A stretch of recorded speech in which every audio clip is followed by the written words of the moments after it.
Brought to you by GTA, your island, your network. The governor wants lawmakers to authorize a $75 million tax and revenue anticipation note to front-load the payment of tax refunds at the start of the year, Calvo said, instead of making payment as cash comes in at scattered points. Calvo said the loan would be paid by the end of the year through revenue from the course of the previous 12 months. So Nicolas is opposed in principle. It's not necessarily with respect to his proposal, it's just in general. Any kind of measure that were to come before the body that seeks to borrow for operations, I would be apprehensive towards. The administration says people have a right to their refunds, and every week they field calls from people making personal appeals. I understand Senator Nicolas. I understand and how he has done things in the past, and we've planned for it.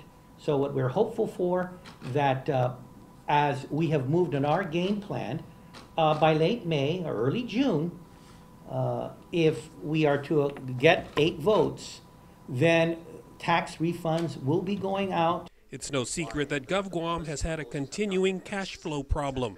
The governor argues that his proposed note would be a useful tool that not only ensures timely tax refund payments, but also will help the government manage its money. If we're able to manage with less back then, we need to reevaluate where we were and how we were doing that, and make sure that we're taking the steps necessary to be able to have the money for refunds without borrowing. So Nicolas points to the budget, which he says has ballooned from $700 million to $900. He remains convinced that the note will not guarantee the cash will be managed properly, but may only make the situation worse. But the governor is calling the legislature to action, and a special session is set for April 28 to address his bill to authorize the $75 million note.